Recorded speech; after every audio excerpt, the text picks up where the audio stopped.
and review.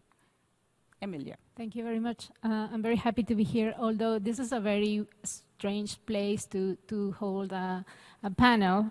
I was thinking that civil society is very lucky to be here and take by storm the GA, so what we can do it also with our ideas. So good evening. I'm part of a Mexican feminist NGO called Gender Equity, and I'm also speaking on behalf of the Women's Major Group.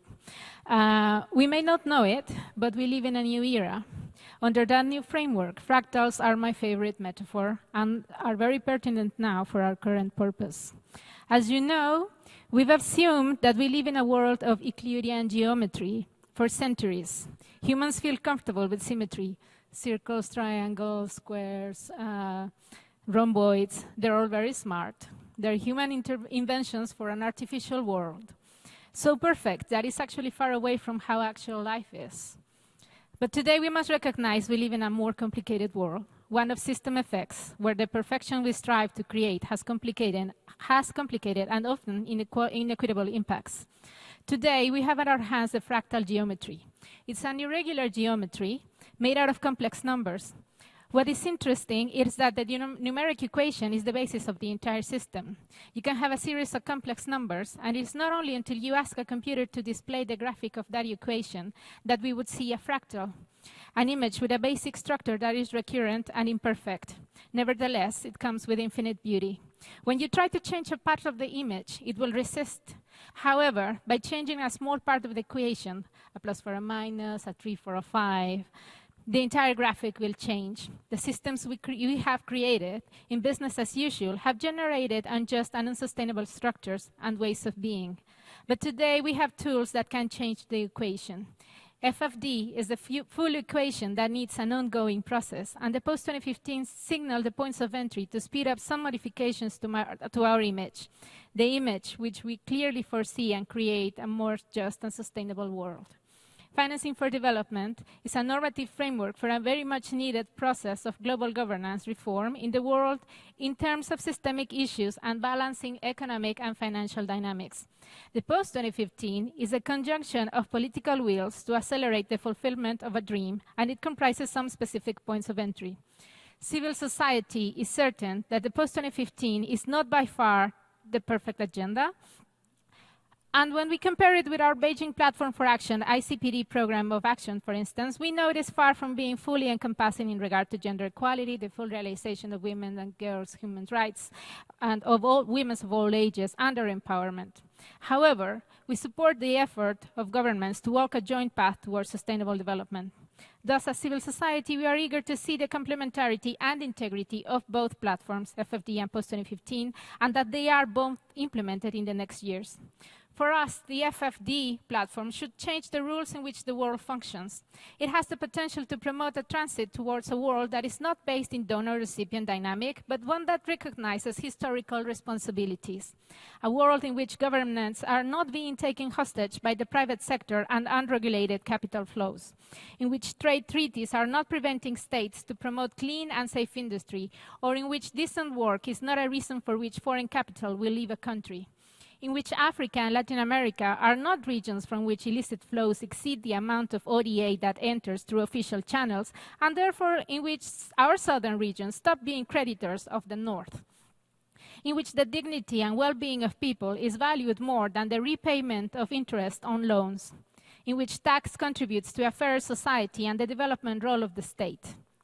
In which it is acknowledged that unpaid domestic and care work performed by women generates the 60% of the value that circulates around the world, and therefore it needs to be shared and redistributed. So for us, the specific MOI for a time-bound post-2015 agenda does not reflect the potential nor the full mandate of FFD. It goes well beyond 2030 and sets the path for structural and ongoing changes. For us, the post-2015 is a call for urgent action, and we therefore embrace it fully. And we even expect that the future indicators process will find a way to further increase the ambition and depth of our goals and targets. We want an innovative agenda with full recognition of the treasure that is to have indigenous knowledge and technologies to recognize the rights of all persons of all ages, of all conditions, in all geographic locations. We know that a multi-level architecture is needed. National-level review will support dialogue between people and government to address gaps and develop relevant programmatic and legal frameworks. Regional reviews can provide space for shared learning. Global reviews at the HLPF will provide a sense of overall progress with a universal peer review mechanism. We are hopeful universality is the key word for implementation, and we expect leading examples from both North and South governments, grounded on common but differentiated responsibilities, as well as the full realizations of human rights and gender equality.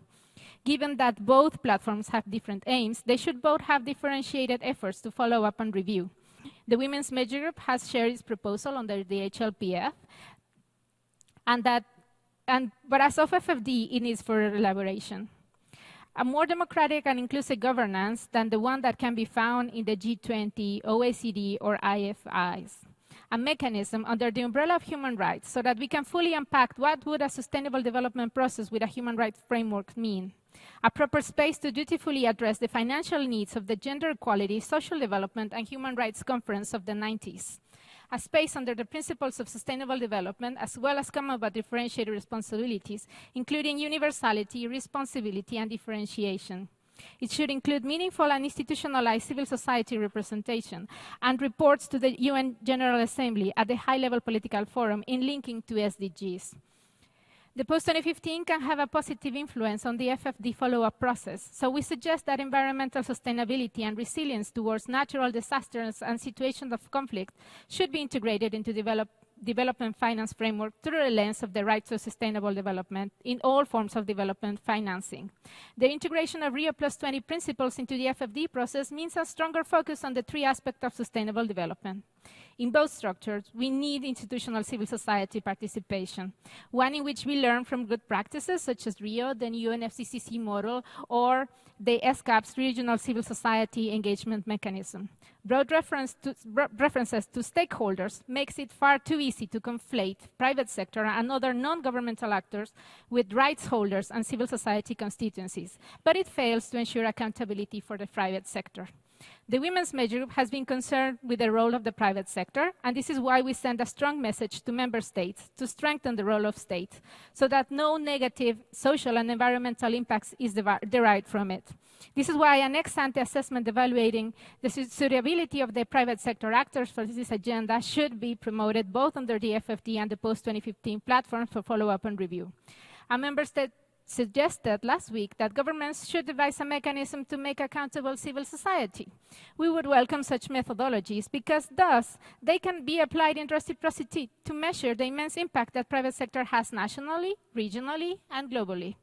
We would then again be proud as civil society that we are exercising our social and civil rights by walking this path with our governments and asking for a full accountability of their duties.